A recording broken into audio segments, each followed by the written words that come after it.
In a completely different world from the one we know, the full moon illuminates the top of a well-known palace in the region. Inside the building, a certain person sleeps peacefully yet unconcerned, unaware of what awaits them. Unexpectedly, a man appears standing beside this person, who at that moment could not defend themselves. The intruder laments the state of that person and, placing his hands on their forehead, questions if this is how the boy greets his brother after 10 years. A few moments later, a noise is heard in the room, telling someone to check if the man is dead, and others shout they understood the message. With a kick to the door, some warriors break into the person's quarters and quickly enter to check on them. Armed and masked to hide their identities, they are surprised and question the identity of the boy standing in the room. In this case, the boy scolds them for entering the successor's room so unceremoniously. He then touches his brother's face, reiterating what he said years ago, that a person in power cannot be so soft with their subordinates. In this situation, all the soldiers surround the intruder, pointing their weapons at him, saying this is not a place one can simply enter. The man, however, turns around annoyed, saying he could say the same to them. With a simple gesture of moving his left hand, he closes the hall doors and questions how they dared to dirty the successor's room with their filthy feet. Soon his eyes begin to glow, emitting an extremely powerful blue electric energy that envelops the boy's entire body. Without wasting time, he extends his hands and unleashes all that accumulated energy in his ability called Lightning God. In an instant, all those warriors are struck by the electric energy, their bodies frying in pain and agony. Thus, all those hit turn to dust, dissolving into the air like simple smoke, leaving the last one spared extremely frightened. Looking at the current situation of his comrades, he couldn't believe what was happening before him. However, without time to react, the boy who exterminated his group appeared behind him, starting to control him with his strange powers. Using his telepathic abilities to lift the soldier off the ground and disarm him, he is questioned about who ordered them to kill his brother. Thus, the true intentions of the soldiers are revealed, but he asserts that he will never name his boss. Obviously, the boy was already well aware of the assassin's conduct and stated that in any case, he would not spare him even if his question was answered. At that moment, the assassin had only a few seconds of life left, so to avoid dying with doubt, he questioned the identity of that man. In this case, the boy promptly identified himself as the older brother of the man they had just assassinated. This information left the warrior extremely shocked because, in his mind, the first son of Hyuk Mujo should have been dead a long time ago. Even in such a complicated situation, the assassin still had the audacity to say something like that in front of the boy, so he decided to finish him off. The boy's lighting abilities are the most surprising, as with electricity alone he can vaporize a body. Finally, after sending the assassin to the afterlife, the eldest son of Hyuk Mujo warned that he shouldn't have left him living as a dead person. And with the ashes of the bodies passing before his eyes, the boy just laments looking to the horizon because despite everything, this corrupt world brought him back. 20 years ago, the Great Orthodox and Unorthodox War divided all martial artists into sides. This immense war ended in the victory of the demonic cult leader Hyuk Mujo. Thus began the era of the demonic cult's domination, and the Orthodox faction hid in the shadows, waiting for their return to power. Meanwhile, the Unorthodox faction was busier with their attempt to take the land for themselves. In the present, in one of the most relevant cities in the region, the sun shines on the rooftops, blessing the citizens with a very pleasant day. Among the people walking through the village corridors, one in particular drew the attention of all the men she passed. This was a very beautiful girl who displayed an authentic kindness in herself, and at this moment she was looking for something. After a certain smell reached her nose, she understood it was exactly what she had been looking for all this time. Starving, the girl finally finds a restaurant where she can have lunch, which apparently is serving good food. While the boy from earlier leaves the establishment holding a lunchbox, the girl enters quite excited to have her meal. Upon reaching the owner, she asks if this is the famous place that sells the real dumplings, to which the chef boasts and affirms that she is correct. Thus, she raises her voice and orders a plate of these dumplings, which scares the manager of the establishment. Despite the visible excitement in his customer's eyes, the owner informs her that they are out of stock at the moment, which leaves her quite confused. Soon reality hits her, and the girl loses all of her sparkle because without her dumplings, nothing else makes sense. Desperate, she grabs the man's pants, and while dragging herself on the floor, begs for just one, but the chef was not trying to deceive her when he informed her they were out of stock. To better illustrate, the establishment's owner mentioned that the last customer had just bought all the remaining dumplings. In this case, to cheer the girl up again, he comments that there might be a possibility of that man selling one of his dumplings to her. With this, she becomes filled with enthusiasm and instantly runs after the boy who bought all the dumplings from the shop to try one of them. Despite the embarrassments the establishment's owner had to endure, he still praised the beauty of the customer as she left. However, returning to his work, he believes this is not a good world to be so easily noticed, and meanwhile, that boy leaves with the dumplings. After running a lot, the beautiful young lady manages to catch up with the shop's customer, who bought all the delicious dumplings. She, however, is extremely tired and questions how the boy can walk so fast, also asking if he is using some footwork technique. In any case, the man asks what the girl wants with him, and she points to the bag he is holding. asking if they are real dumplings. The warrior doesn't quite understand where the girl is getting at, so she excitedly talks about the real dumplings, which are the best in the city. The boy says he doesn't believe it's as special as it's being said. In this case, the girl questions why he bought so many. She says that due to the quantity, she thought he was also a lover of dumplings, but this heap of complaints starts to irritate the warrior. Then the girl gets straight to the main point and asks if the boy could sell her at least one of the dumplings, to which he questions the reason for wanting to do that. With no choice, the young lady informs that she will pay double or perhaps even quintuple to taste one of these culinary masterpieces. Smiling, she says that the boy may not understand, but her dream remains to one day eat the real dumplings from that establishment. Suddenly, behind the girl, the warrior sees three people extremely conflicting with his current well-being. This is the group of the lone fox, who apparently are looking for Hyuk Mujo's eldest son. In this case, the girl continues to talk about her dream of eating those dumplings, and just when she was about to offer and exchange a more suitable meal, she was pulled by the warrior's hands into a hidden alley, creating in her mind a romantic atmosphere between the two. This atmosphere intensified even more when she looked directly into the eyes of the shop's customer. Despite this, due to her anxiety, she becomes extremely frightened and ends up punching the warrior in the face while questioning why he pulled her. Despite being punched in the face, the boy was only impressed with the girl's strength, who at that moment tried to apologize as much as possible. The warrior, however, believes there are more important things to deal with at the moment, like staying quiet to avoid being discovered. After that, a girl passes by the young lady and observes that group of soldiers from earlier, understanding that apparently the lone fox is still alive. And even with the most wrong context possible, the girl starts to look at the warrior appreciatively through her eyes and his beauty. In this case, the boy hurriedly pulls the young lady along, knowing that something bad will happen with the lone fox's presence in the city. Soon he lets go of her hand and starts to disappear in electricity, leaving the young lady completely disoriented. With this, she ended up tasting the bitter taste of defeat because despite trying everything, she still couldn't get even one of the real dumplings. Shortly after that interaction, in another setting, a hawk flies through the vast blue of the clear sky in the region. The hawk, however, flies over a group of three people where the boy is the leader and one of his subordinates questions if they really should do what is proposed. He continues saying that this kind of violence will draw everyone's attention, and that the moment the leader's identity is revealed, everyone will go after him. With this, the group's leader questions if his subordinate is scared about that. At this moment, the second disciple teases the first for showing a cowardly attitude in front of everyone. Putting the jokes aside, Hyuk Mujo's eldest son asserts that Hwanya is interpreting the situation completely wrong. Hwanya, however, doesn't understand what his master is trying to say, but his leader soon recalls his talk about it being dangerous for him. With this, Hwanya finally realizes he was disrespectful to his boss when he doubted his abilities. However, the leader asked his subordinate to track down a very peculiar organization called Moonwave, which left him confused and made him question further. In this case, the second subordinate completed the mission objectives to explain to his colleague, saying that he should find the group and kill them all. The leader, however, denied the part about killing them, which left the boy quite embarrassed. With that, the warrior puts his thumb and middle finger in his mouth and whistles, calling for his beloved falcon. The name of this falcon is Dark Wind, and he is requested to provide all necessary support and help for the boss's two colleagues. Thus, the falcon is released and begins to fly through that region, which unexpectedly is at the same height level as the clouds. The next day, the city's businesses were running smoothly as expected, and among the buildings stood out a large palace that was very bright in one of the rooms. That's because someone there was taking their nightly bath already nearing its end as they began to choose their clothes. This person was the young lady from before, who with a wrapped cloth makes it her bra by wrapping it around her bust. Next, the girl takes one of her coats to complement her outfit and puts it on. She also uses a sash to tie the center of her kimono. Thus, she ties her hair into a bun and finally gets ready to proceed with her commitments awaiting her. With that, she gives a determined look and firmly tells her master that she will start her mission. Thus, the girl heads to a certain mysterious building with immense iron gates in an extremely mountainous region.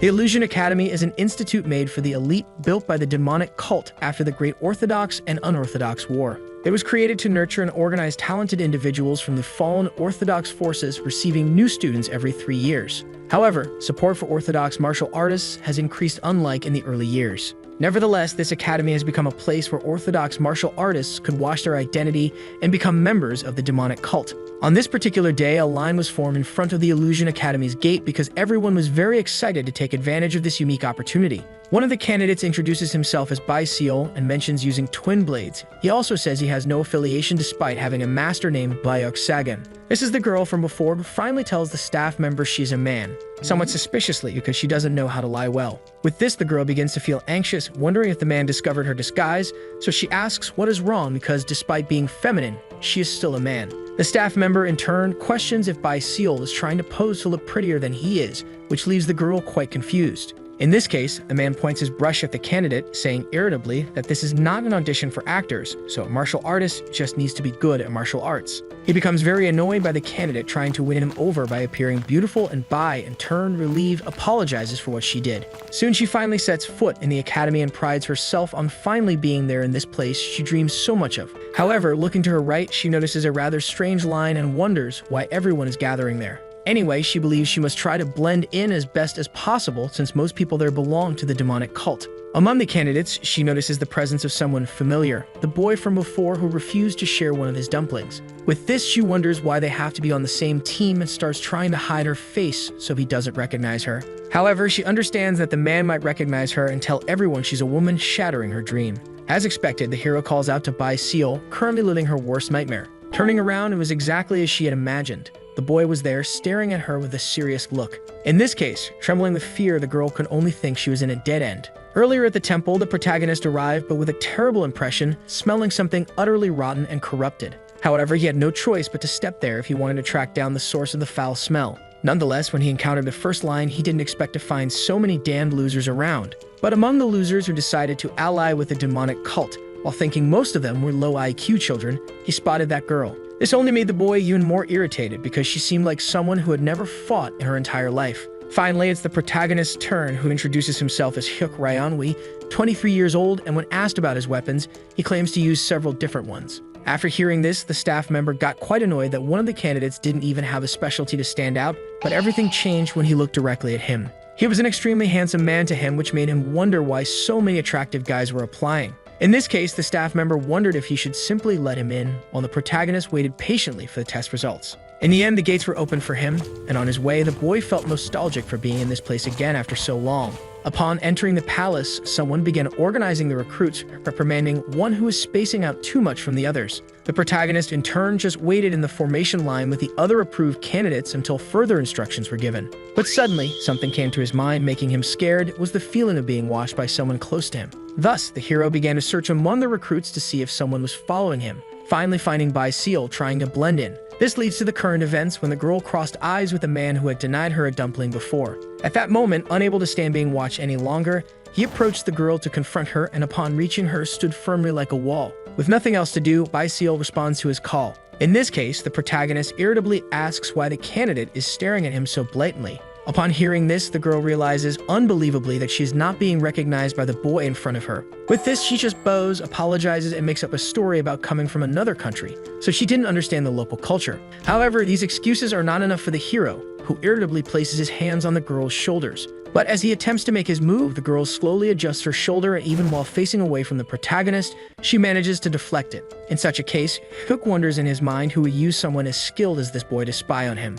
However, he feels embarrassed when he catches the scent of the candidate's perfume, as it reminds him of the girl from before. Then, confident in his deduction, he points at Bai Seal, calling her the dumpling beggar, making her realize she has been caught in the lie. The hero mocks her for discovering her true identity, even if it was quite late, and she, in turn, asks for secrecy regarding her secret. Shifting focus, one of the warriors from the platform calls all the candidates to follow him while those two argue, insulting each other. Following that man, the recruits are directed to the dining hall, and they begin having their morning meal with plenty of abundance and variety. Among them, at the back of the hall, sits Hyuk, eating alone with less food and far less enthusiasm than the others with him. Suddenly, to break the monotony, Bai Seal arrives quite animated with her plate full of food and questions how the hero will have energy if he eats so little. Anyway, as she eats, she announces that she will treat the hero as her senior from now on, allowing him to order her to do anything. Promptly, she asserts that she will be the hands and feet of the protagonist, but in return, she asks that her secret be kept at all costs. Recapping the purpose of the request, Cook understands that the girl wants to be his subordinate during their graduation in exchange for keeping her secret identity. However, unexpectedly, the hero denies her request as he does not want to take on that kind of responsibility. In this case, Bai Seal gets quite irritated because the man isn't losing anything with this deal. So the protagonist states that he simply doesn't want to get involved with people he doesn't need to. As she quickly finishes eating her meal, she wonders what's wrong with the boy and asks him to wait for her to finish. However, the hero tells her not to follow him, which she immediately disrespects by following him with her plate of food in her hand. At one of the doors leading out of the dining hall, Hyuk sees his esteemed falcon currently working on its mission. With this, he thinks that things are going as planned and then tosses his plate to the girl, saying he'll leave it to her to handle. In this case, Bai Seal becomes extremely happy because this apparently means the boy is accepting her offer to keep her secret. However, at the moment the plate is handed over, the protagonist simply disappears without a trace in front of the girl. The hero, meanwhile, is already far from the dining hall and upon reaching a particular tree, asks for a report. From the top of that tree, one of his subordinates is there and informs his leader that they have already found everything about the moon wave. Hyuk is surprised by the good news, despite never assigning a mission he believed was impossible to complete. To be sure, the protagonist asks if he heard correctly what his subordinate said, and he affirms that he did. Thus, Hyuk feels proud that his mission was completed faster than expected. Anyway, the boy explains that they only had to rough up a few people, and the second subordinate reports that he didn't kill any of them as ordered. Changing the subject, Hwania asks why his boss doesn't infiltrate him into the academy as well, and the same questions what he will gain from doing so. In this case, the subordinate argues that his boss has encountered many irritating incidents during his stay alone at the academy, and it would be good to have someone to help. With this, the hero gives a slight smile because one of his own is saying the same as that strange girl. To explain, he asserts that he has already found someone useful to help with such matters. Moreover, he explains that if he joins him, Dalchu would have to be on his own. So Hwania questions who his master found useful at the academy. At this moment, being somewhat immature, Dalchu loses control, claiming to be much stronger than Hwania, and therefore not needing him for anything. After calming him down and resolving the misunderstanding, the boy questions whether this person is truly trustworthy, and Hyuk asks what he means by truly trustworthy. In this case, with a very serious look, the boy asks if there isn't a chance this person approached his master on purpose, making him think. In this context, the protagonist thinks about it and decides with a smile that it is wise to keep his enemy as close as possible. Later, in the demonic cult palace region, some bees were pollinating the garden flowers. The leader of the group of recruits asked them if they enjoyed the day's meal, to which they responded in formation that it was excellent. The staff member then proudly comments that his academy is famous for the food offered. However, he mentions that many will not gain the privilege of tasting it again. This makes the boys quite anxious, and the man, with a malicious smile, announces that the entrance exam will begin and those who fail will be immediately expelled. With this, after intimidating the newcomers, the staff member asks who wants to be the first to face their fate. Among the recruits, most are hesitant to volunteer first, wanting the experience of witnessing at least one exam conclusion. Anyway, the girl tells her master that she will take the test first and report back on what it's like. Hyuk, in turn, asks if she is so confident that she will pass, to which she responds affirmatively, stating she wouldn't have come this far if she didn't think she was capable. However, the protagonist warns that she likely won't be able to pass information after finishing the test. According to his analysis, he assumes that the guards will separate the candidates who pass from those who are still waiting. Something quite obvious, as it's a way to prevent cheaters from taking advantage of others. With this, everyone forms up, and that staff member from the reception continues giving instructions. At this moment, one of the bees passes in front of our hero's eyes and Bai Seal. Noticing this minimal hint of danger to her master, she quickly swats the fly away with her hands while scolding it for its actions. However, something catches the hero's attention about this bee. Anyway, the girl boasts, saying the bee thought she was a flower and questions if the entrance exam is really that difficult. Not only does she ask this, but another recruit does as well, to which the staff member promptly responds by telling him to try his luck and go first. In this case, the boy smiles and asks what kind of test they will have to pass. To illustrate to everyone, the staff member explains that it is something quite simple, essentially going to the warehouse and coming out with something from there. The boy, however, asks what he has to take out of the warehouse, which irritates the man, who scolds him for asking too many questions. In any case, the man throws the boy to be the first to take the test, as he has been testing his patience until now. Soon the boy falls in front of one of the immense and strong guards protecting the warehouse gate. Thus, the girl informs her master that they are already starting and asks what he thinks the boy will come out with. However, our hero decides to keep the suspense, leaving the girl to see for herself. Without wasting much time, the guard removes the wooden plank that locks the door, allowing the boy to enter the place to take the entrance exam. A few seconds after he enters the warehouse, the guard closes the door behind him, blocking all sunlight. In absolute darkness, totally devoid of light, the boy can no longer see anything. Therefore, the guard looks directly into the eyes of the staff member leading this exam, and they both understand what must be done without saying a word. Thus, the guard grips his metal weapon tightly and prepares to strike with all his might. Then he hits the warehouse gate with the tip of his weapon, creating a loud noise. More than the noise, this causes a tremendous tremor inside the warehouse, making the boy completely terrified. After the first attack, more and more attacks come without giving the boy a break, and quickly the bees start leaving their hive, driven away by the noise. Soon, the boy stops being confused by the shaking and the sounds to face an even crueler reality. Behind him, thousands of very angry African bees appear, eager to eliminate whoever disturbed their peace. In their view, this is the boy taking the entrance exam. Thus, he screams for his life and trembles with despair, but the warehouse guard continues to launch consecutive blows at the gate. Outside the test, all the recruits are extremely curious to know what is happening inside. One of them comments that the warehouse must be full of bees.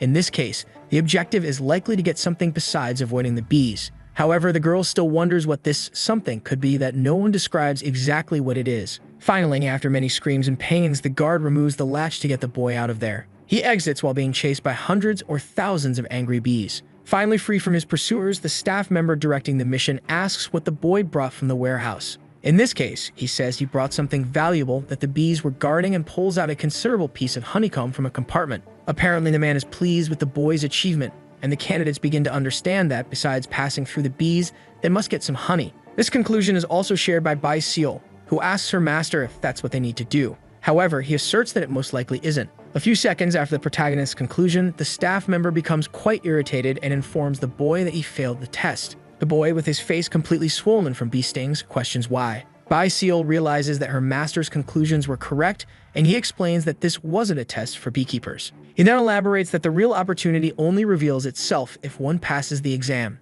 Although the girl doesn't fully understand, she tries to pretend she does. Anyway, the hero asks the girl to come with him to a certain location, leaving her confused. With this, the staff member asks who will be the next volunteer. Huck offers to go first, followed by Bai Seal. Despite being disappointed with the first recruit, the man is encouraged as there are still brave people willing to take the test even after seeing the previous one's condition. In any case, the protagonist declares he's tired of waiting, and Bai Seal is simply following her master's actions. The man thinks he will enjoy seeing their perfect faces all messed up after the mission. Without further ado, the test begins with the hero, who quickly enters the warehouse and has the gate closed by the guard. The girl is a bit startled by the noise, but is more curious, believing that boy probably knows something about the exam. Soon, the test begins, and with the sound the guard makes by hitting the gate with his weapon, the bees are once again awakened to attack the intruder. Quickly, one of them starts to approach to attack the hero, followed by thousands of others. However, Huck is not an ordinary recruit, and using his electricity power, activates his ability called Divine Wind Armor. This causes his body to be completely covered by a vast array of lightning that fries anyone approaching his body within a certain distance. This also applies to the bees, which are automatically eliminated as they get close. The barrier envelops the protagonist, forming an extremely powerful aura. He then closes his eyes and distributes his energy to other areas, now directing it to his eyes. With this, he gains a variant of night vision and perceives that there is nothing in the hall besides the hives. However, upon paying closer attention, he notices it be quite different from the others with purple, glowing eyes. As it passes before his eyes, the hero is certain he has found the item needed to complete the entrance test. Watching the protagonist's test are all the next candidates and the girl, who remains hopeful for a good result. Shortly after entering, the test ends and the guard removes the latch from the door, allowing the hero to exit the warehouse. Unexpectedly, the boy emerges from the place with his head held high, surprising everyone who witnessed the scene. Huck, despite undergoing the same tests as the previous candidate, managed to leave the test completely unscathed. He then approaches the staff member in an intimidating manner, prompting the man to ask what the boy wants with him. However, the boy harbors no feelings of revenge and simply extends his hand to show what he retrieved from the warehouse.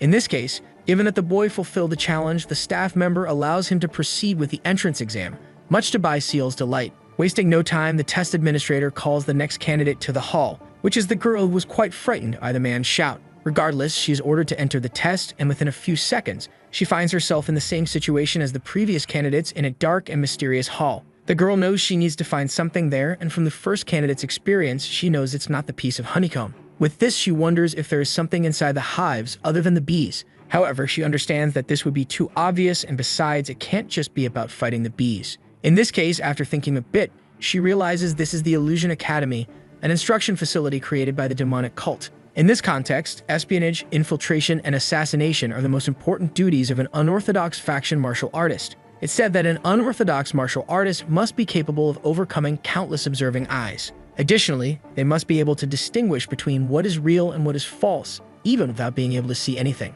Thus, Bai Seal activates an ability in her eyes that allows her to sense the environment more precisely, and she soon finds the purple-eyed bee that is different from the others. However, she knows she will inevitably be stung by the others the moment she decides to capture this bee. In any case, she knows this is the only way to complete the admission test as well as the serving master. With that, she believes she has no choice but to be faster than the bees and sprints with all her martial arts skills. Outside the warehouse, candidates await the result and a noise is heard by all, revealing some of the situations happening inside. A few seconds later, Seol breaks through the door, managing to exit just before being completely overwhelmed by the massive swarm of bees. Due to her speed, she starts rolling on the ground towards the test manager, who becomes quite frightened. After rolling for a while, she falls into a heroic crouch and extends her hand to the demonic cult official. Proudly, she keeps her right hand extended and flashes a small smile, unlike the man who is very scared as yet another candidate emerges unscathed. Wasting no more time, Seol opens her hand and shows the bee she captured,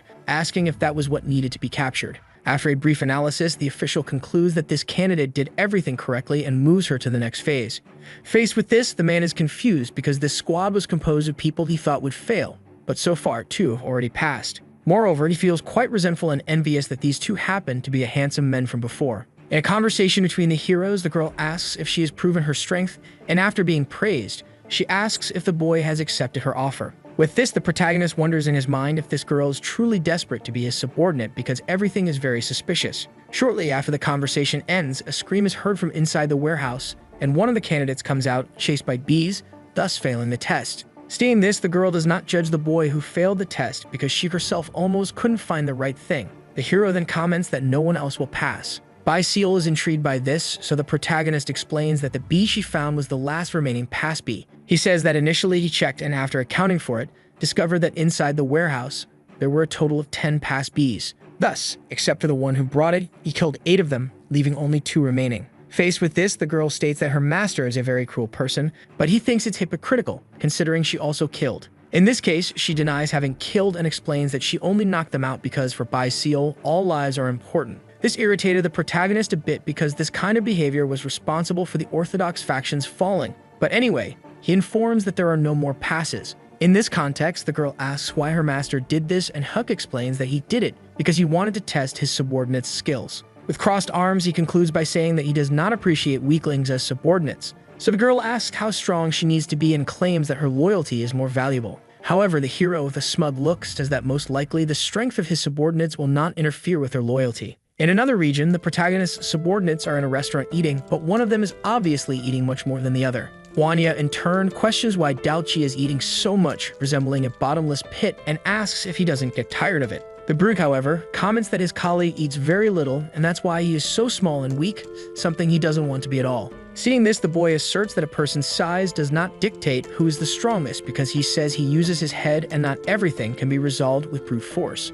Daochi, however, irritates him further by wanting to know why that is. Then the big guy sarcastically mocks his colleague's statement about being a smart person. With this, a fight was about to start, but tempers are quickly calm when Hwania sees in front of him the reason they are there. Finally, the boys' targets were emerging from their hideouts, so they decided to leave the restaurant to follow them. After waiting for a long time, the bastard that the captain mentioned was within the boys' reach. Thus, even though he was a brute, Daochi understood his commitments. Soon, they set off towards the Fox group to complete the mission assigned to them. As they walk through the city, the day is quite bright with children playing in the streets and businesses running normally. The important figures pass through numerous trading networks and local establishments, continuing until dusk and the onset of twilight. The boys had executed their work precisely up to this point, reaching the location where the target's base was likely situated. Thus, they entered the place after checking and confirming it was clear. However, a cruel reality came to light just a few seconds later. Their entire journey to that region was nothing more than a trap they fell into, now surrounded by numerous heavily armed warriors.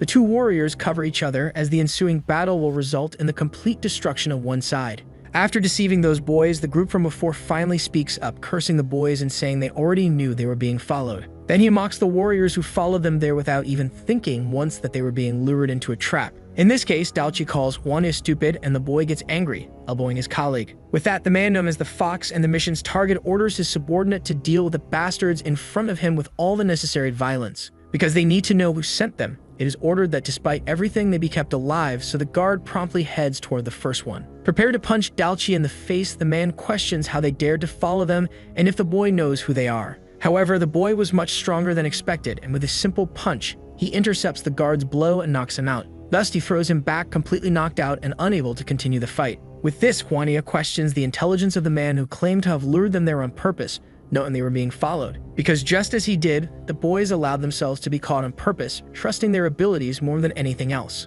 Without wasting time, the duel begins and Hwania pulls 3 thorns from his hand, throwing them forward, which ends up hitting their target's eyes. This is because the person in front of him was killed, with each thorn piercing a vital area of the human body. Logically, the guard falls to the ground directly to the afterlife, and the lone fox is extremely frightened by what he is seeing. Then more and more of his guards are defeated by those two boys who were initially supposed to be his prey but became his executioners. With this, the defeated fox on the ground asks who sent them to him, and Huanya, in turn, asks why he wants to know, seeing as he will die there anyway. That same afternoon, back in the quarters where the new recruits of the demon cult reside, the girl finishes yet another of the countless meals she had at dinner. With that, she praises the preparation of the food, and in light of this, the protagonist questions if she appeared there just to eat so uncontrollably. In this case, the girl comments that she couldn't even eat her lunch because of him, which was a tremendous waste. Moreover, she said that despite everything being good, the buns there were a disgrace compared to the real ones. Thus, the girl with a serious face asks if he liked the real buns, and unexpectedly, he states that he doesn't know,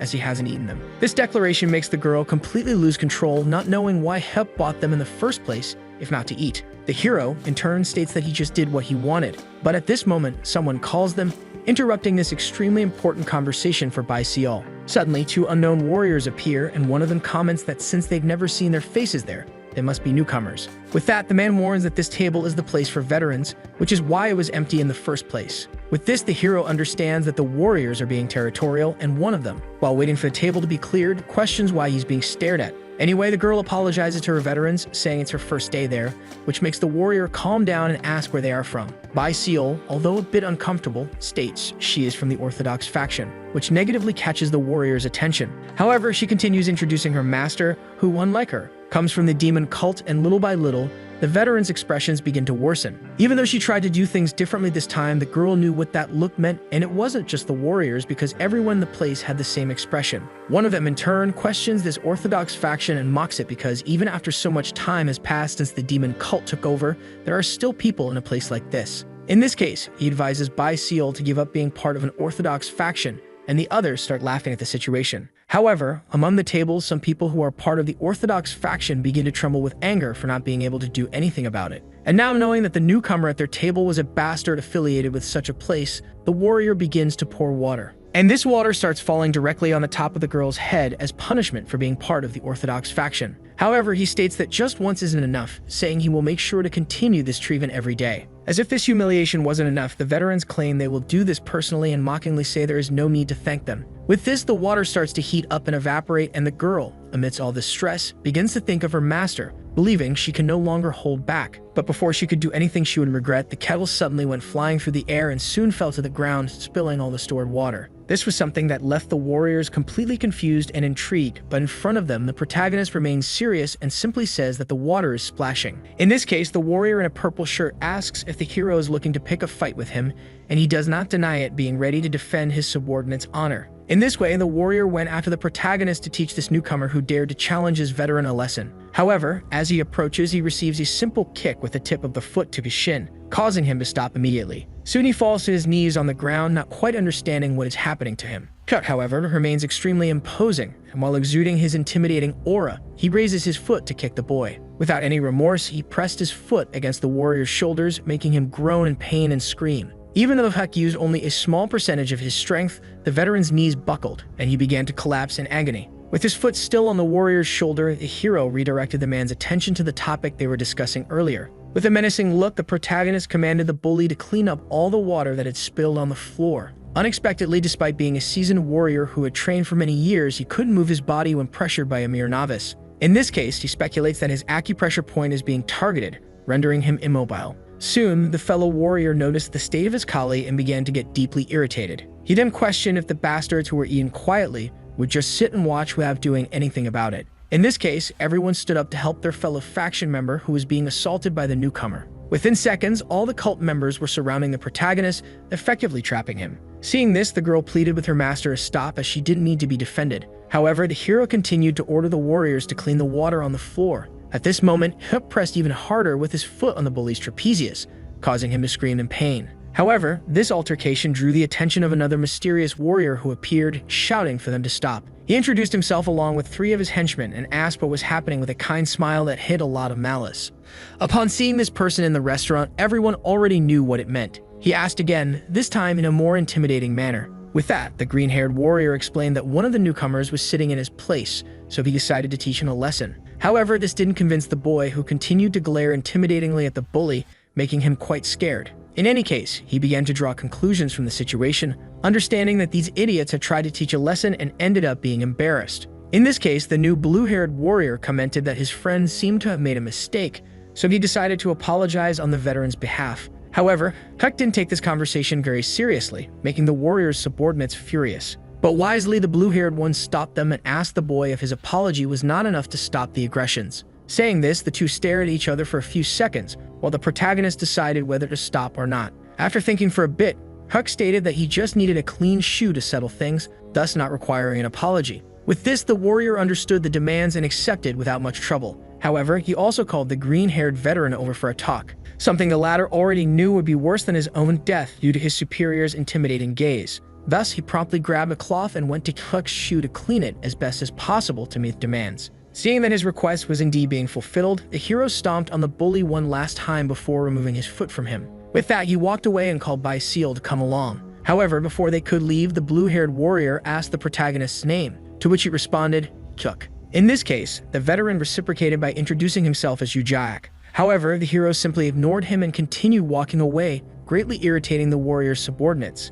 Seal, however, understood that if the boy's name was Ujak, then he was probably from the Jew clan of Lightning Blood, which was quite surprising. It is said that the main forces of the demonic cult at the moment are the 4 great celestial clans and the 3 major sects. Thus, the Jew clan of Lightning Blood is one of the 4 great celestial clans. Therefore, the girl presumed that the warrior had significant influence within the academy. Seeing this, she believed it was probably unwise to make him an enemy so quickly. Juve, in turn, was happy because he knew this newcomer would make things within the academy more interesting than ever. However, this wasn't the case for the veteran who had challenged him and was humiliated by being forced to apologize. The purple-clad boy, despite being in great pain, tried to explain his actions and apologize. However, with a frightening look, Ju simply told him to come with him. Later in the training area of the demonic cult, the manager quickly appeared and ordered everyone to go to their quarters. When the main group arrives at their quarters, Seal is the first to praise the place, finding it quite cool, unlike the hero. The protagonist, on the other hand, thinks that despite everything, the place is great for sneaking out at night since it's at the end of the building, and he compliments the girl as a good servant. At this moment, the girl thanks her master for what he did for her at the restaurant, but the hero remarks that it had nothing to do with her. He did it simply because he wanted to.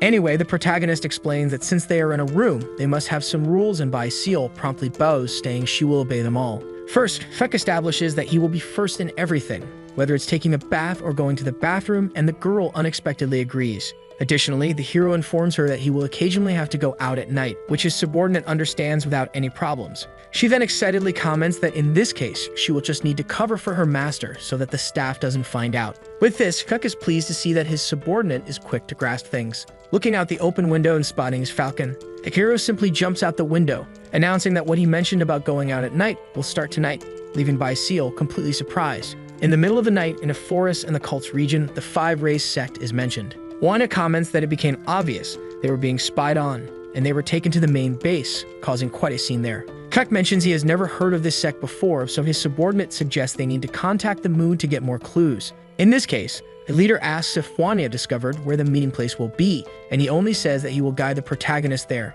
Later, with the moon fully risen, the warriors finally arrive at the House of 10,000 Books, realizing it's a disguise for its true purpose. Upon entering, it indeed looks like a bookstore, and Dalchi comments that it doesn't smell good, which is obvious since it's not a restaurant. However, at that moment, a staff member appears saying that people actually call books food for the mind, and perhaps people figuratively consume them. Despite this, with his head down, he also mentions that considering their guests, they don't seem to be there for books, which Huck promptly confirms. Seated at a table, the man introduces himself as Siu Pyung and immediately states that they provide information based on what they're paid, deciding the price accordingly. With that, the hero asks if they can get straight to the negotiations, and the staff member agrees, asking what he wants to know. Without hesitation, the protagonist states that he wants information about the 5-race sects, so Sia begins looking through his book of information until he finds something. He then takes a folded piece of paper and places it on the table, saying he will make the information cheap since it's their first deal, costing 500 Nyangs. However, the price drives the protagonist's subordinate crazy,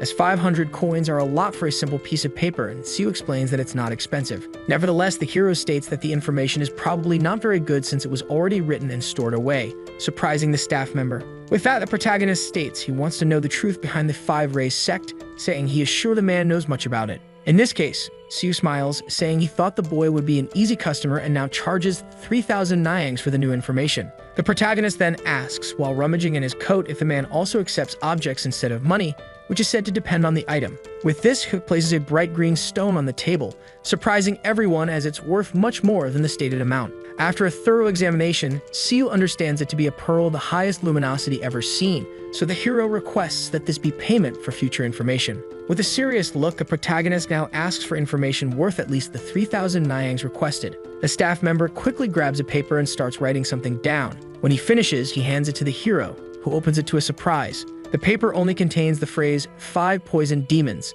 something completely unexpected. This made the hero's subordinate very angry, questioning the value of 1,000 nyangs per word. Fearing for his life, Siu asked them to look at the first paper. In this case, upon reading, Wanya realizes that the group 5 poisoned demons is not mentioned there. It only states that the head of the sect is Makjong, which is false. Thus, the staff member agrees, leading to the conclusion that the 5 poisoned demons is the true leader of the 5-race sect. Finally, the hero asks if the man has more interesting information for him, but he responds that it takes time and especially a lot of money. In such a case, Cook says he is determined to know everything, regardless of the price. Later, at the palace within the demonic cult's grounds, a hero returns to his room through the same window he left from. However, upon entering his room, he encounters a rather intriguing reality. The girl was sleeping peacefully and everything in her room seemed normal. Thus, the protagonist went to his bed to see what was causing the lump under the blanket. After removing the blanket from his bed, he was quite satisfied to find that his new subordinate had even gone to the trouble of making a dummy for disguise. Feeling proud of Bai Seal while the girl slept, he mentally praised her effort. The next day, the atmosphere in the region is quite calm, and a bountiful meal is prepared for all the warriors. This is the entrance ceremony of the Illusion Academy, which always comes with such formalities and festivities. In this place, the staff member who organized the last mission test questions where that guy is, knowing it's almost time for the event to begin. Among the warriors participating in the ceremony, Bai Seal asks her master a question. She indignantly questions what kind of corrupt school demands that its new students prepare food for their seniors. Additionally, she comments on the Sky Squadron, which only members of the demonic cult can join. This is followed by the Earth Squadron, which is lower in rank, and finally the Human Squadron. In this context, she irritably questions why they are separated into such castes, even after passing the test to attend the same environment. Bai Seal believes this is clear discrimination against people from the Orthodox faction, going against the Academy's motto. However, the protagonist interrupts his subordinate's complaints to say that what is to come will be better than it used to be. When asked, he explains that the successor of the demonic cult has a great attachment to this academy, unlike before, when it was impossible to enter the Sky Squadron without being from the clan. However, now it is at least possible to enter the Earth Squadron by proving oneself, something that only happened due to the man's interference. Seeing this, the girl doesn't understand what to feel about it, but something else catches her attention. At this moment, the ceremony begins with a shout from someone welcoming the newcomers to the academy. Loud and clear, this person, whose voice is heard by all, claims to be Dan Novak, the vice principal of this institution. Faced with this, all the new students are quite confused, trying to figure out where the sound is coming from and why this is happening. The staff member directing the event, in turn, starts to get stressed because these actions of the vice principal happen frequently. Then, continuing the ceremony, several percussionists on the roof begin to beat their drums. The sound generated by the drums becomes part of the vice principal's presentation, who is seen by everyone as he jumps from the palace roof amidst a light show. He then lands with great style, raising a considerable amount of dust, and finally remains kneeling on the ground as cherry blossom petals are thrown. Seeing this, the hero's subordinate starts to think this man is a psychopath for planning such a flamboyant entrance. However, Huck does not leave room for mockery, already knowing that this man is someone incredible, known as the one-armed whirlwind Dan Novak. After his triumphant entry, the man comments that he already knows they have had some very talented individuals for this year's intake. Additionally, he generically tells everyone that they are the best among the best from the entire continent. Therefore, they can be proud of their achievements and who they are for having conquered something so significant. Soon, they will also become the future of Murim. With that, he raises his arms cheerfully and shouts that the entrance ceremony will finally begin. Little by little, all the students begin to move until they align around the table, holding the banquet. In front of their seniors, Bai Seal makes a respectful bow and states it is a pleasure to meet them. However, just as one of the seniors represented by the Earth Squadron is about to respond, he is pulled by the shoulder. At this moment, two high-ranking seniors from the Sky Squadron appear to interfere with the courtesy of the lower-ranking students. Among them is Ju, the man who mediated the earlier conflict in the dining hall, accompanied by a huge, mysterious, bald warrior. Ju, for his part, greets his junior and says he couldn't just pass by because he had promised to see him frequently. With this, the hero responds by concluding that because the man's minions showed themselves to be so weak last time, he has now brought new ones. This statement greatly irritates the bald man, who vents his anger by smashing one of the dishes on the table with a powerful punch. Seeing this, both the students and the organizers become intrigued by what is happening at the event. Thus, the admission test organizer gets angry at the bastard students ruining the ceremony, but the vice principal remains very calm. He comments that they should let things unfold naturally because, in his view, they are just building a friendship, which the organizer accepts without arguing. Taking the lead in the conversation, the blue-haired boy extends his hand, saying he will pour some drink for the newcomers. However, while pouring the drink into the cup, he doesn't stop even when it starts to overflow. Thus, in an overall view of things, it becomes clear what the bullies are trying to do. To prevent getting wet, the hero simply brings his hand close to the cup and flicks it, causing it to spill entirely onto the table. Finally, with a smug look, he states that his senior should try pouring again because in his last attempt, he spilled too much of the content. Faced with such defiance, the bald man raises his fist to start a fight, but Chu stops him before things get ugly. In the background, all the seniors start filling their newcomers' cups as part of a passage tradition, and the vice principal is already completely drunk. After the incident with the cup, Chu remains calm and says there is no point in causing more trouble. However, he keeps the hero's name in mind and states that today's action will make him regret it someday in the future. The protagonist responds on equal footing, not lowering his head. Finally, the seniors decide to leave, knowing this is not an appropriate time to cause a commotion. However, hidden behind one of the walls, a mysterious person was secretly observing the events of the ceremony. As dusk sets in, all the students drink together, both seniors and newcomers, except for the main group. Bai Seal remarks that it seems they are in trouble and that no one will approach them, making it seem like they are being intimidated. However, the hero sees it as beneficial. Despite her master's perspective, the girl is a very outgoing person and can't stand being isolated in a corner like this. In this case, she stands up, and when asked where she is going, she simply asks her master to wait. At this time in the afternoon, the wind begins to blow stronger, and the mysterious man continues his espionage from behind a wall. However, at this moment, Bai Seal appears with a smile on her face, leaving the man extremely scared. In parallel, while sitting at the ceremony table, the hero spots his messenger falcon in the sky. Back to the girl, she drags the spy to where they are sitting, saying there is plenty of drink for him, who at the moment doesn't know what to say. However, upon reaching the table where Hook should be, Bai Seal finds nothing but the cup that was previously spilled. Thus, she looks around for her master, but finds no trace of him. The protagonist, meanwhile, was at the House of 10,000 Books to get more information from the librarian and informant Seo. Upon reading a paper that was delivered to him, the boy discovers that the 5 poison demons is in his 50s and his main move is the 12 flamingo palms. It is also said that this warrior is proficient in poisonous arts and skilled in throwing blades. The 5 poison demons has killed more than 30 people with poison, most of whom were skilled in martial arts. He prefers assassination methods that leave no evidence behind and kill the target slowly. However, the most important information is that this man is currently disguised as a repeating student at the Illusion Academy. Back at the entrance ceremony banquet, the newcomers and seniors interact, creating a fun atmosphere.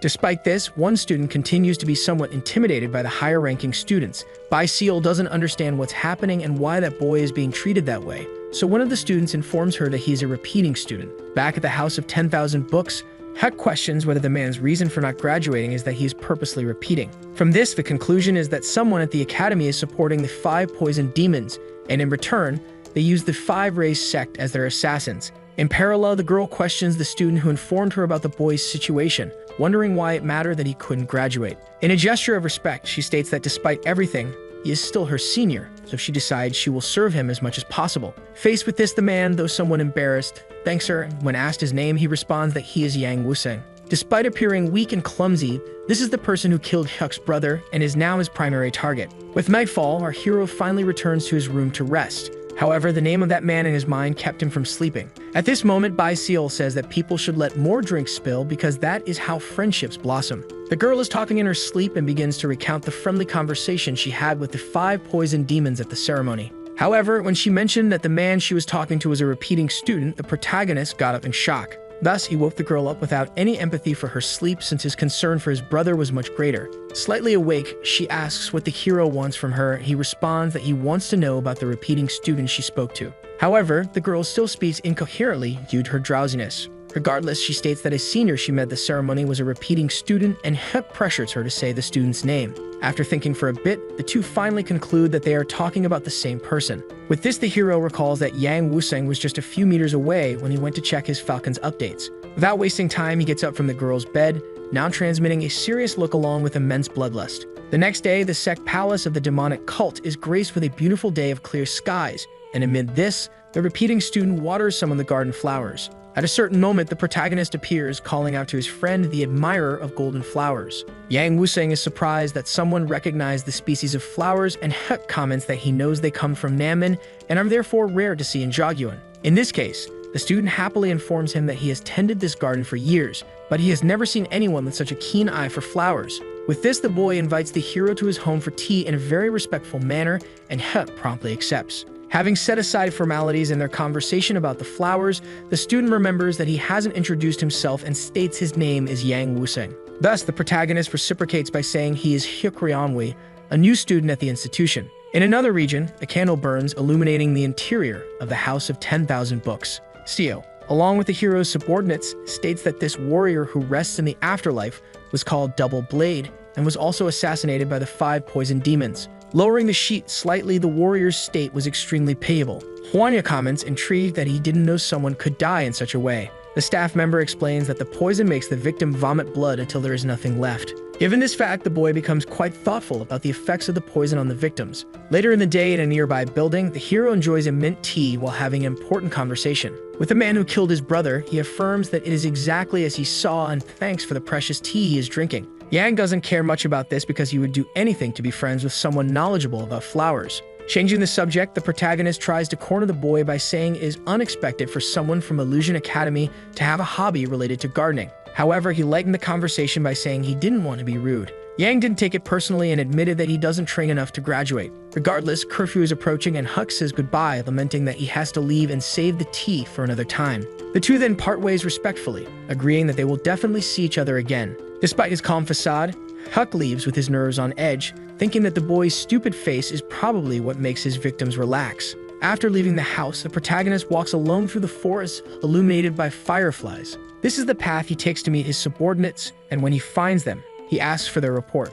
Summarizing everything they saw in the library, Hwanya states that the victims' corpses were similar to the protagonist's brother, with all of them not containing a drop of blood. That poison wasn't common and must be something unique to the 5 poison demons. Additionally, Huck asks about the 5 raised sect. Hwanya confirms that they also arrived at the location, and with this, the hero unexpectedly orders his subordinate to guide them to the sect. The boy tries to stop his master, saying the men will conduct an inspection in 2 hours. However, Huck continues on his way, saying that it is more than enough time. There are several people gathered outside the castle. Sleep and fatigue begin to overcome some of them. Far away in the darkness of the night, it is possible to see silhouettes approaching them. Serious and determined, he asks who Mak Jong is. One of the guards found it insolent for a stranger to inquire about the leader of his sect, and the man states that the leader is one of the 5 venomous demons. The guard does not seem to believe this, while his colleague becomes terrified at the possibility. Assuming it to be a slanderous claim, he orders the others to kill the stranger. The terrified guard runs away as he realizes these strangers know the truth. The man then asks if the guards have any warning instruments like trumpets to sound the alarm. Since their time is limited, it would be good to call everyone there for a coordinated beating. Seeing that there are only 3 of them, the guard becomes even more enraged by the intruder's audacity. However, they are promptly beaten, offering no real danger or resistance. With that, the gates are opened and a horde of extras approaches them, only to be beaten as well. Their advance is halted by the body of one of the guards, which has just fallen from the sky. Seeing more of their companions defeated, they proceed with more caution. What was supposed to remain an absolute secret had already been leaked. The leader knows he now needs to kill all of them, even though he had put so much effort into training them. Furthermore, he wants to capture the invaders alive to discover the source of their information. However, he might not succeed, as his comrades were obliterated in mere seconds. This realization leaves him terrified, knowing he will be unable to do anything. Without even noticing, an attack is already coming down on him, striking his head with a powerful blow. Focused, he places his hand inside one of his sleeves. He retrieves something from it and throws it at his enemy. A small bomb now nearly colliding the fool's face. Several of them are launched, exploding on the unsuspecting. The excruciating pain is merely a distraction as they continue to be beaten. The juice enthusiast can disintegrate bodies with his punches as if he were Thanos himself. He finds the results of his punches quite amusing, while the fools are terrified. One of them, showing some sense, decides to flee. Concentrating aura in his hand, the strongman will not let the coward escape, launching an attack that chases its target, hitting him in the back as he flees. This splits him into 2 nearly identical halves. Meanwhile, the one who seems to be their leader continues being beaten, doing his best to make the beating he's receiving less humiliating. He gains some space from his aggressor, Without his internal energy, he wouldn't have been able to block that attack and would probably be on a one-way trip to find out if God exists. His aggressor acknowledges that Zhang is skilled even if he is the false leader. Then he orders Zhang to attack as it's getting late and he needs to rest. This only infuriates Zhang further. Concentrating his energy, he declares he will now tear him to pieces, unleashing a torrent of annihilation upon him. It's as if multiple tips of his spear are striking the target simultaneously. In this case, all of them miss at the same time. This leaves Zhang completely horrified. Not only did he miss everything, but his enemy had vanished entirely, reappearing before him like a ghost standing atop his spear. And before his image could become clear, attacks are already coming his way, hitting Zhang in specific points. This incapacitates him, preventing him from moving. This makes him demand to know who attacked him, and with fire in one fist, the attacker replies he does not deserve to know the answer, incinerating the fool instantly. Behind him, there is a burning body, unable to move, with several others scattered on the ground. Inside a building, a man begins the roll call, and the woman wants to know when he will return. A door opens, startling her. It's the instructor. Looking at the empty beds, he notices one is occupied and wants to know what this means. Because the idiot above it shouldn't be sleeping, the girl says he is sick. She pushes the instructor away from him, claiming that touching him might also infect him. But if that's true, the instructor says she should have reported it earlier. Then they hear a noise coming from the door. The long-haired one was taking a bath, playing dumb, and realizes it's roll call time. The girl partially closes her eyes because he is naked. The instructor confirms that the bed contains a straw dummy. He gets upset that she tried to deceive him, and the girl tries to explain herself. But she is dragged by her ear, apologizing to the instructor. The incinerated body remains lifeless on the ground. He devoted his life to creating the 5 lightning sects, and he wants to know who is destroying them like this, as they also know about the poisonous demon. He told his underlings not to appear before him until they discovered who was behind it. Upon receiving the order, they disappeared to investigate. One of the underlings went to the leader but failed to find out who was responsible. For disobeying him, he was grabbed by the throat. He reprimanded him for ignoring his orders, and the underling said there was a new mission. It would be rewarded with 20,000 Mang. The condition was to kill the targets slowly, without them realizing they were dying, one of the leader's specialties. Hearing about the reward, he wanted to know who the target was, and the underling said it was a student from the Academy of Illusions. This surprised him. The target was Shukranway. In the middle of the forest and among fireflies, a man observed a pile of stones. He approached it to look for something. He found a small piece of paper in the middle. Reading its contents, he felt pleased. Now he was sure they had fallen into his trap. Dawn broke over the temple. In the courtyard, the students continued training. Among them was Hyuk, practicing alongside the others. His movements were precise, and he was highly skilled. Before his sword, he visualized a fool, cutting it down with a single precise strike. The illusion disappeared from his sight. Finishing his movement, he looked to the side. He saw more colleagues practicing as well. Among them was a very talented woman. What surprised him was seeing her use 2 blades. After practicing, she felt relieved that they had finished. In front of her, someone was taking off his shirt, and she told him to stop. She pointed to the scars on his back. He asked if there was something wrong, but she seemed more interested in other matters. She said she was worried about him because the clothes he wore yesterday were stained with blood, but Huck said the blood wasn't his. She threw a pile of folded clothes at him. Indeed, she agreed he wasn't the type to get beaten up in a fight, and Huck was glad because his clothes were clean. Leaping out the window, he said he trusted her to take care of things that day as well. Frustrated, she said he needed to stop running away so often. Tule began to approach. Sitting at the table, he said he was grateful to have been invited once again. The odd one said that for him, it was very entertaining to talk with the young man. But he poured a mysterious powder into the tea, not party powder. Hyuk remained seated, waiting for the hot drink. The odd one said today's tea was very special. Hyuk said the aroma was mild, and the odd one remarked that the aftertaste was intense. He began drinking the tea that had been served to him. The odd one drank alongside him. Placing the empty cup on the table, he asked if the odd one knew the spirit-banishing herb. A little embarrassed, the odd one said he had never heard of it before. Hyuk said it had no effect on its own, but when combined with spiritual root, it could kill in hours. This made it a perfect poison for stealthy assassinations. Hyuk only mentioned it because he thought the odd one liked herbs, but the odd one said his interest was only in flowers. He asked if the tea they were drinking was made with those herbs. This greatly frightened the odd one. Hyuk was certain someone had asked him to kill him. Feigning surprise, he hadn't imagined he would be the target of such a mission. He raised his hand and pulled a cord tied to the ceiling. A sound began to echo, and Hyuk became alert. A massive wooden door started to block the exit. The odd one pulled out a snake from his clothing. It was an instrument that slithered across his forearm. He said his goal was to kill Hyuk painlessly. Firing several darts, perhaps that outcome was now impossible. Hyuk quickly moved his foot. That was enough to lift the table in front of him. It served as a shield to block the darts flying in his direction. The odd one grew increasingly nervous, knowing he had not yet achieved his goal. He attacked the table, splitting it in 2. He did this using a sword, aiming to reach his victim. But there was no one there anymore. Behind the odd one, Huck said it was he who had destroyed the 5 lightning sects. With a quick reflex, the Odd One tried to slash Hyuk, but all he managed was to have his arm dislocated. Hyuk wanted the Odd One to show him his true power, as he was the demon of 5 poisons. The Odd One's hands began to change color, as if they were peeling. Since it was he who had destroyed the 5 sects, he would ensure the Odd One had an interesting death. He attacked with the 12 flamingo hands, but none of them managed to hit their target. However, one of them grazed his clothes, causing the fabric to corrode. The Odd One continues attacking with his hands coated in poison. Without hesitation, Hyuk grabs him with his bare hands. This made the Odd One rejoice, as his hands are completely covered in lethal poison. Crushing his hand, Hyuk demands to know where the poison is. The pain is so immense it forces the Odd One to his knees in agony. With him at his mercy, Hyuk executes several hand movements. He struck strategic points on the Odd One's body. With him paralyzed, Hyuk begins to walk around the area. Heading to a cabinet, he finds what he was looking for. He is sure the Odd One would have offered him this as tea, which would have poisoned him. Realizing he had been discovered, the Odd One begins to sweat in fear. Now he understands that this young man is the successor Hyuk. Hyuk states he does not intend to blackmail the Odd One with this information, because to be blackmailed, he would need to remain alive. Not to mention, he might now endure the same pain his brother felt. Pouring spiritual root tea into his mouth, Hyuk ensures a slow death. The hot tea must be swallowed, otherwise he would drown. The teapot is thrown to the ground, shattering into pieces. Hyuk leaves the Odd One behind to die in suffering. His friends are already outside waiting for him. In an hour, they will return to check if he is still alive. Being categorical, he told them not to reduce his pain in any way. As he continues on his way, immense anger consumes him. But soon he encounters something unexpected. Someone is approaching him, calling him brother. They said a band of 5 musicians is entering the market, and that they should go see them.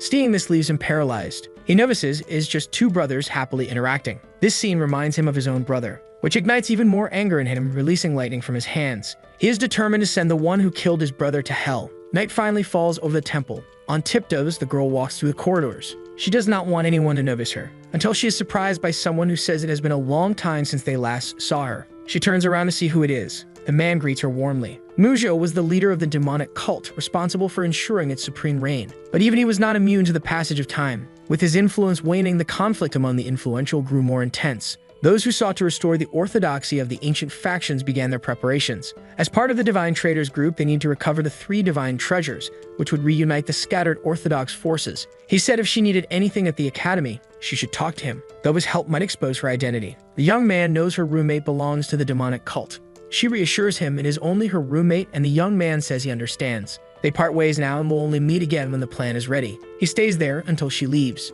He apologizes to the girl. Looking at the moon that night, he resolves to do everything possible to protect her. As dawn breaks, she wonders what is happening. She feels she's being left behind. She tells her roommate they are being avoided, which she thinks is good since no one will stand in their way. But she remains thoughtful. The members of the demonic cult are displaying hostility, and the Orthodox clan members are too scared to act. Something is happening. The professor calls for attention as he teaches them how to use weapons. He wants to see everyone's skills. And now the sparring matches will begin, a rare practice especially for the first class. The professor asks for volunteers, and a student quickly steps forward. Now he can choose his opponent. Without hesitation, he points to the protagonist because he is a bold side character. The girl finds this suspicious. It must be the work of Joak manipulating teachers and students. Thus, they prepare to begin the match. Along with the other classmates, she anxiously awaits the outcome of the fight. The student wonders what his opponent might do. But even with his spear in hand, his stance is relaxed, almost pathetic. If he advances quickly, victory will be his as he wields a sword. The professor authorizes the start of the match.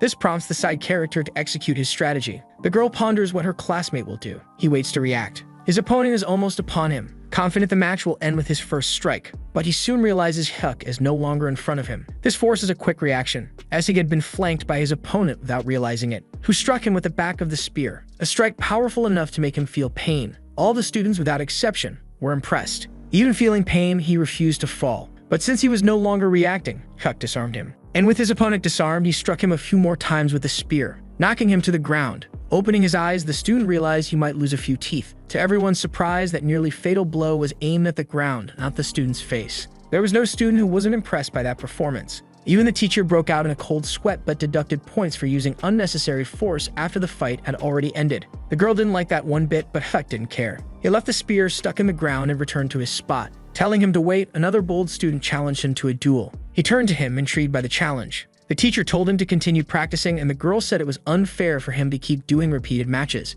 But since he was chosen, refusing would result in a deduction of points. The girl said it was just a test of skills, but the teacher kept talking about points. He told her to shut up or she would lose points. This made her furious. She turned her gaze to Hyuk.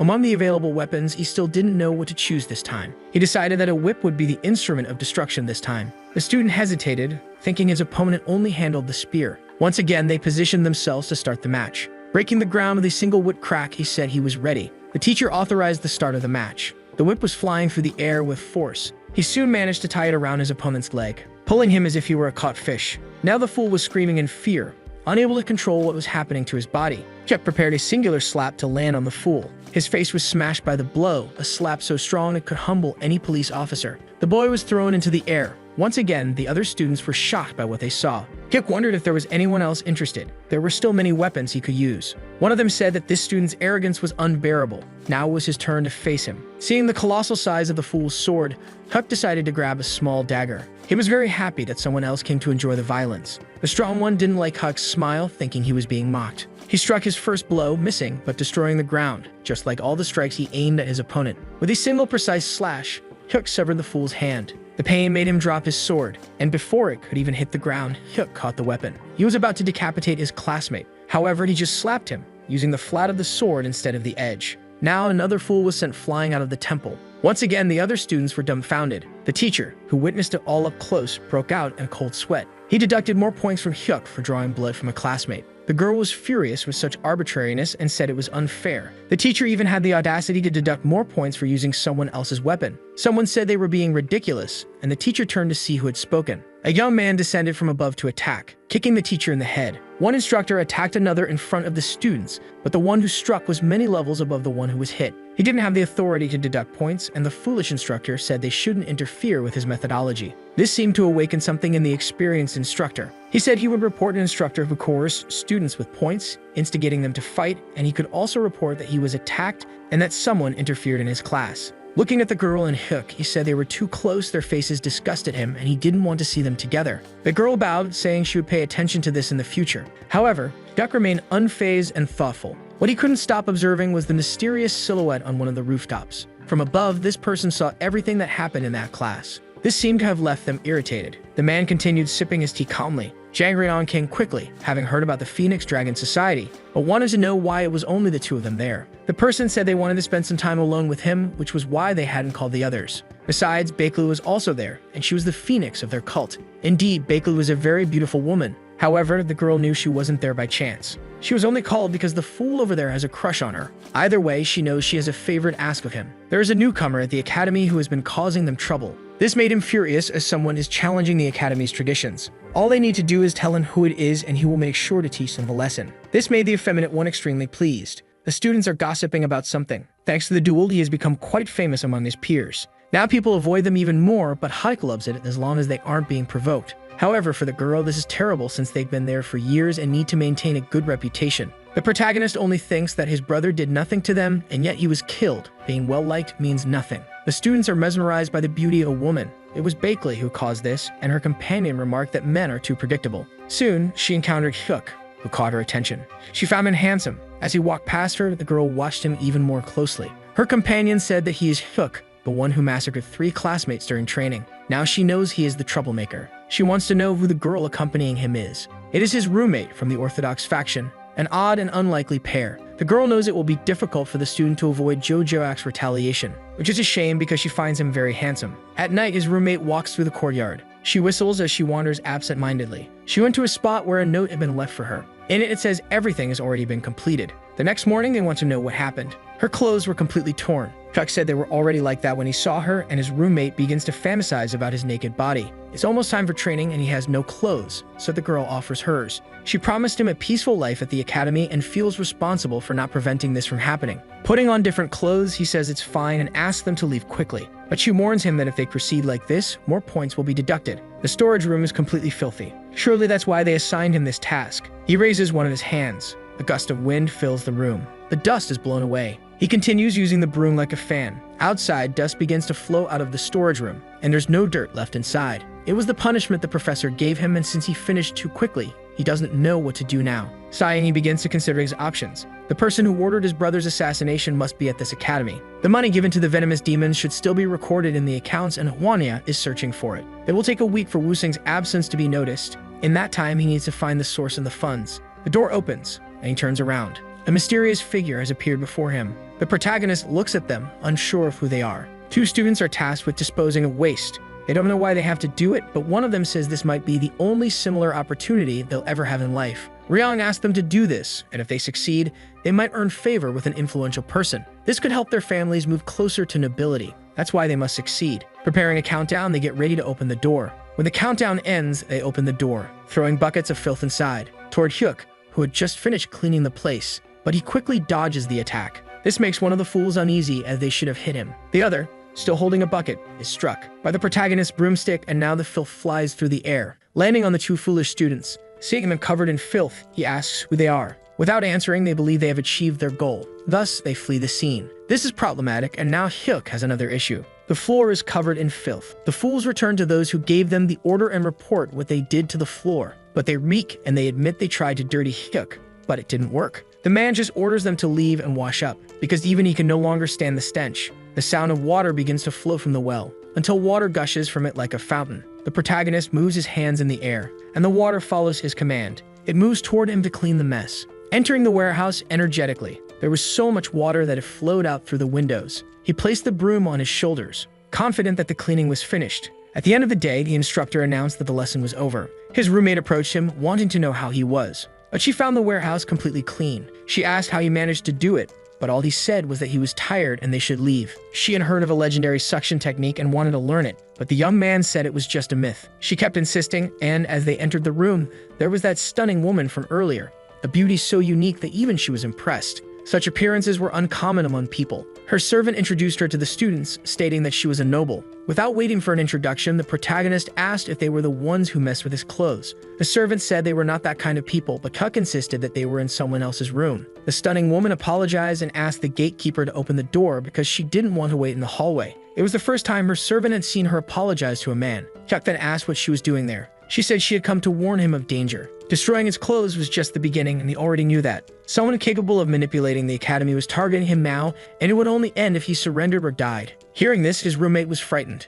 Hyuk, however, said it could also end if the person pursuing him died first. This startled the stunning woman, seeing that he had no fear of Jujaak. She told him there was a safer way to deal with it too. Turning around, she looked at her servant. The servant left the room, taking the other woman with her. With the doors closed, she said her family could protect him. All he had to do was ask her to do it. After they talked, she left the room. The stunning woman was very upset. Now she didn't know what to do, as her offer had been refused. The stunning woman was a little unhinged and now desired the young man even more. A man was walking inside the building. He bowed and asked if the elder was present. Introducing himself, he said he was Nam Jo Yang, one of the 8 demons of the Academy of Illusions. The elder was writing something. His name was Muk Jin, and he wanted to know why the young man was there at that hour. The news was that the 5th evil demon had disappeared. The elder believed he might be away on a mission. If that were the case, he would have left a message, but he left nothing with his servants, making the elder wonder if one of the best assassins had been assassinated. Fortunately, that might be exactly what happened, because it was possible he had betrayed them. This put the elder on high alert. Their lives were tied to the sly tongue of that young man. Because he was useful,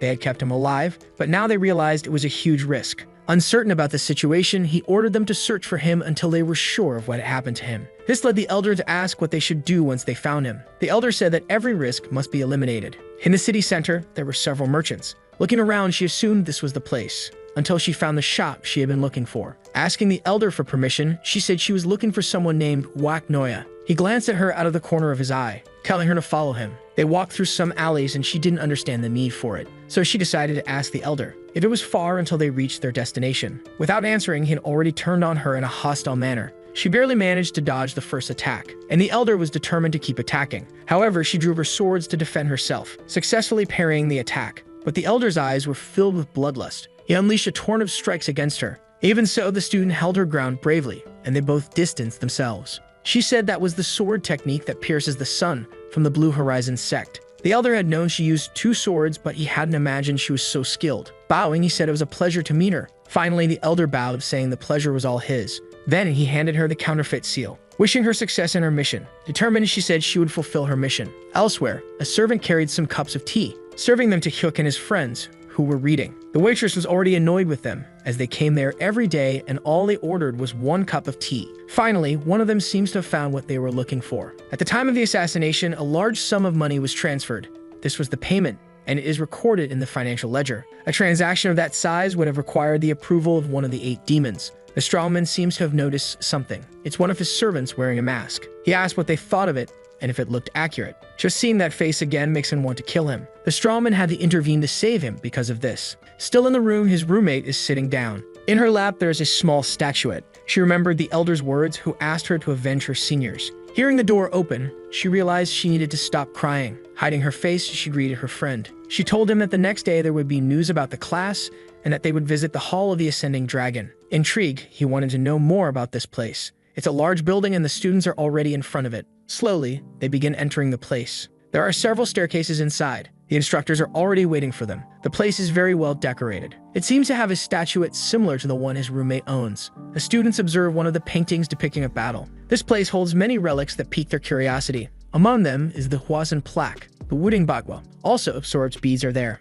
and a massive statue carved after Soram's defeat. They never imagined they would see it in their lifetime. The purpose of this class is to instill fear in certain sects. A warning to never consider rebellion. The girl looks at someone she knows. He is in this class. Huck finds this class horrifying. If his brother were alive, he would never allow something like this. Looking around, he wonders where the girl has gone. Outside, a man prepares to light a bonfire. He brings his torch close to the kindling he has gathered. As the fire begins, he watches the flames grow. Huck notices that something is wrong. The other students also sense the smell of something burning. An instructor alerts them to the fire, ordering everyone to evacuate the building immediately. Now Huck is worried because his friend has disappeared amidst the chaotic situation. She is already prepared, covering her face with a cloth. On the ground, she is getting ready to jump. She manages to launch herself into the air, reaching a considerable height, higher than the roof of the building, landing lightly on it. Below her is the Divine Seal. Still inside, there is a great commotion to ensure a safe evacuation. One of the instructors wants to know why the others are standing still since there is a fire ongoing. But they have been instructed to guard the place no matter what happens. He says he knows that is their duty. But in incidents like this, they need to prioritize evacuation and initiate a formation. The guards seem to realize he is right.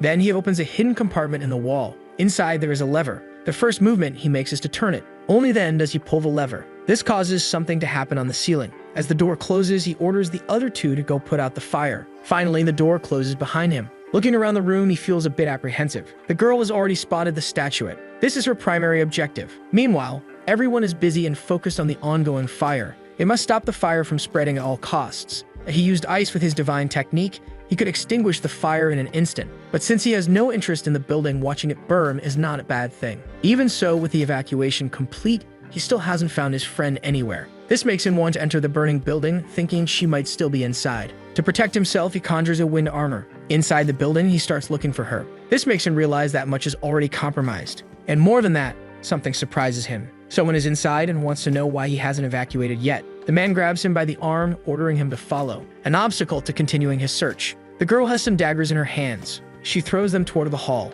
The 3 land in very specific places. Below her is the unbreakable formation. If she touches something wrong, she'll be trapped inside with no way out. And if they discover her attempt to steal the seal, recovering the 3,000 weapons will become even more difficult. She is so close to succeeding. But one of her daggers becomes dislodged from the wall. This compromises her formation and leaves her hanging. Swinging in the air, she has almost no control over herself. Heading toward a spear with a sharp blade. The edge is getting closer and closer to her. This makes her frightened. Needing to act quickly, she threw another dagger. It hit the wall firmly, giving her just enough time to pull the string tied to it, avoiding her face from colliding with the blade. By a hair's breadth, she wasn't scalped. However, one of her daggers fell to the ground. She knows this could trigger the trap. The dagger continues bouncing on the floor. With nothing else to hold onto, she began to fall. Twisting her body in the air, she managed to land lightly. In front of the statuette, all she had to do was swap the real one for the fake one in her hands. With agility, she began to exchange the pieces. At first, everything seemed to go as she had planned. Now she just needed to exit the same way she had entered. The fire hadn't been contained yet. If the second phase of the lockdown is activated, the room will be sealed in an instant. It all depends on the girl now. Looking ahead, someone asked where the student who had been with them a moment ago was. This made him look again at the burning building. Indeed, that's where he had gone. A troublesome girl who said she wouldn't cause any problems, but now she was causing him trouble. Looking up, he noticed something. From the collapsing ceiling, she was falling. This made him jump immediately, heading toward her so she wouldn't hit the ground. Catching her in midair in his arms. Still confused, she had no idea why he was inside. Without answering, he forced his way out through the roof, falling into nearby trees. As soon as they escaped, the structure began to collapse completely. The sudden collapse left the girl's ally worried. He didn't know if she had gotten out in time or if he had overdone it with the fire. All he could do was hope the girl had managed to escape. In the young man's arms, she realized he had returned just to save her, which made her feel flattered. Setting her down on the ground, he told her not to get full of herself. In the courtyard, flowers were being watered. The instructors were chatting casually under a sunny sky. Someone said it was thanks to him that the flowers bloomed so vibrantly. After a brief conversation, the instructor bid him farewell. Amidst the flowers, someone in disguise praised his performance. But to the young man, doing that wasn't easy at all. All he wished for was for that tedious act to end soon. He only needed to stay there a little longer, and soon the guards would take the bait. At the palace, the elders were astonished. After being missing, the fifth evil demon had returned. The elder considered the possibility that they hadn't been betrayed yet, because disappearing without leaving any message was very suspicious. He ordered the man to meet with him immediately, and if he found anything suspicious, he was to eliminate it. Still disguised, he continued tending to the plants. The man appeared behind him, saying he had been missing, and the disguised man replied that he had matters to resolve. Without hesitation, the man unleashed a slashing blow with his hand, pruning all the plants around him. He said the other had no permission to act this way without giving explanations and that he was being too arrogant. Standing up, he said he had resolved matters with the young master and needed to handle his own affairs as well. It had been a long time since he had tended the garden, and being tired, he was heading home now, bidding farewell to the man in front of him. After that, he walked away cheerfully, but the man was furious for being ignored. He asked if the blood squad was present, and they said yes. They were just waiting for his orders. They should tell the elder that on that day, the traitor would be executed. But the disguise seemed to have served its purpose, as they had managed to catch a big fish. Carefully, she approached her hand to the bird, but all she got was a peck. Chuck had already told her it was useless to try. The Black Wind didn't accept food from anyone else, only him. All she wanted was to get closer to the animal, so she became determined to win the bird's trust, and Huck told her she was free to try. That day, there would be no curfew, so she wanted to know what they would do. She asked if he would go out drinking, but he said he had someone to meet and it might take a while. For her, that was perfect, as she could deliver the seal in his absence. As he left first, she wished him to be careful, but all of this was part of her plan. She went to her bed to grab something. In her hands was the real seal. In the city, the disguised man kept walking. However, he was being followed everywhere he went, so he entered a house. Finally, another day had come to an end. However, he knows there are 6 people inside and likely many more outside. A shadow begins to rise from the ground. He says he has no time for underlings and demands to see their boss immediately. He tells them to deliver the message that someone is here to meet him. The figure reveals itself, saying there is no need to follow his orders.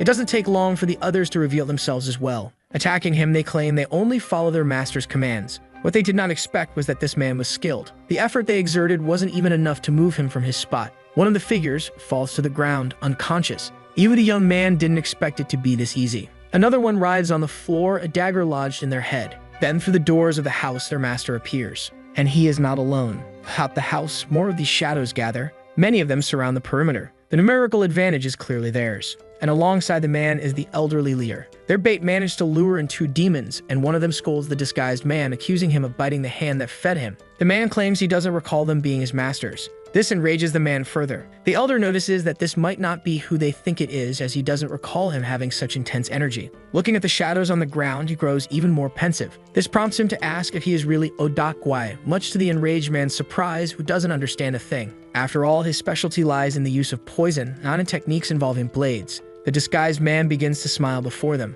This makes them uneasy about what they are witnessing. The fool had been deceived by a disguise, leading them all into a trap. Removing the mask, the man asks why it took them so long to notice something so obvious. He admits he's grown tired of pretending. Seeing this, they begin to sweat nervously, until one of the shadows is hurled through the walls, smashing into them. Another shadow passes through the house, leaving a gaping hole in its wake. This makes the 2 look toward that direction, terrified. It was the strongman, the juice enthusiast, who had done it. The protagonist orders Dalchi to secure the entrance, ensuring no one can enter or leave. Determined, Dalchi vows that as long as he is there, no one will escape or enter. He assures the leader he can trust him. The mountain of muscle breaks the door as he steps through it, taking his position outside. It doesn't take long before he begins dealing with the shadows lurking there. Inside, they only hear the sounds of violence. The man wonders where these people even came from. The elder notices something in the young man's aura. It feels familiar somehow. One of the shadows tries to attack Hyuk, but is stopped by one of his servants, forcing the shadow to retreat. Strategically, they close in on the man and the elder. Hyuk states that he needs to get a closer look at them and asks Hwanya to clear the way.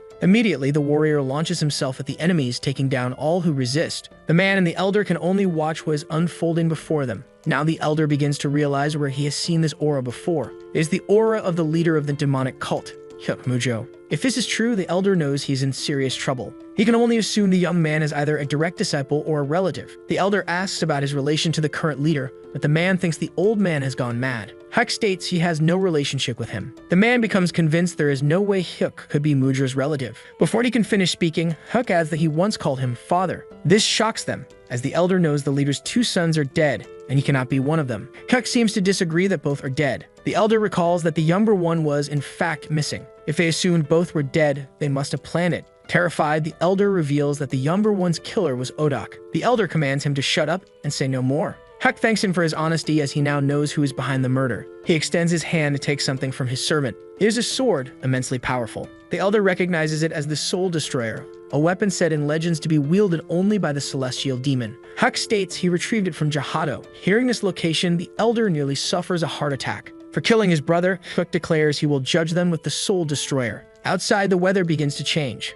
The man said that whether or not he was Mujo's son, he shouldn't underestimate him, and the old man was now certain he was even dumber than he looked. The sword's blade came down upon them, convinced that, as one of the 8 demons, he was someone formidable. But the old man simply told him to shut up and stop spouting nonsense. Hyuk's eyes glowed with an intense blue light. From the sky, a powerful lightning bolt struck the house. Far away, his friend saw what was happening in the sky. Actually, she saw the falcon and signaled to it, wanting to build a friendship. She noticed the bird land on a house. This made her think her friend might be inside. Approaching the door, she said there was someone inside she knew and wanted to know if she could enter. But the strawman said no one enters or leaves. This made her think he must be a subordinate of Jujak. She soon heard what was coming from inside. Drawing her swords, she said if he didn't come out, she would force her way in. But the strawman was confident she couldn't do it. The girl advanced fiercely with her blades, coming within inches of cutting off the strawman's head. But he parried her blade with his bare hands. Not surprised by this, she took the opportunity to attack with her second sword. This made the strawman hold the first blade with just one hand,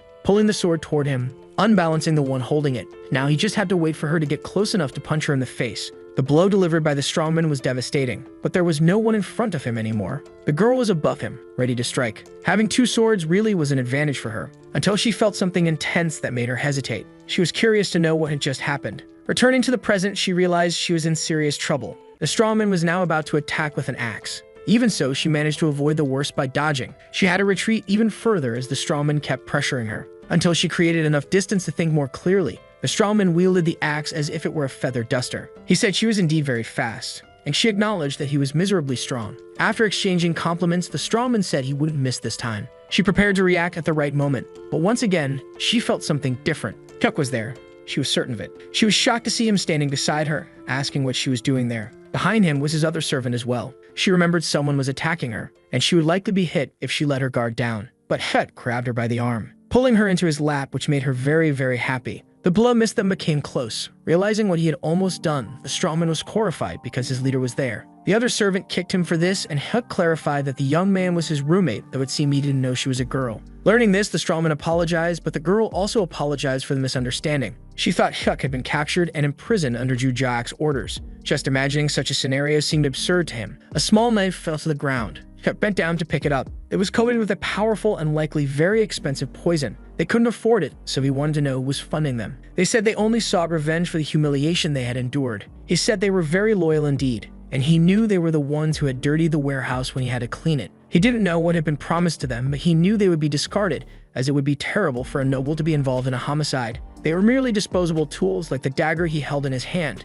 Furious, the fool told him to shut up, snatching the dagger from his hand. He was determined to complete the task assigned to him, but Hyuk easily dodged it, landing a precise strike on the fool's arm. This caused him to completely lose control of his arm, dropping the dagger, which embedded itself in the wall. This made him wonder if Hyuk had always been this skilled. The other fool had fled but was hiding nearby. The Lord greeted someone, saying it had been a long time since they had last met. One wanted to know if the young man's father was in good health, as he was one of the 8 evil demons. The young man had been instructed by his grandfather to seek him out as soon as he entered the academy. This made him realize there must be a favor to ask. All he needed to do was say so, as there was practically nothing he couldn't do within the academy. If that's the case, there's something he wants to ask about one of the students. Climbing the stairs, he is annoyed that the brat is so bossy, and he can only get away with it because of his grandfather's influence. The boy invites Ju to drink with him, who hates the idea of doing that in broad daylight. This is the guard post. If the instructors find out, there will be consequences. Even though he is Doc's grandson, this is way over the top. Atop the wall, one of the guards blows a trumpet.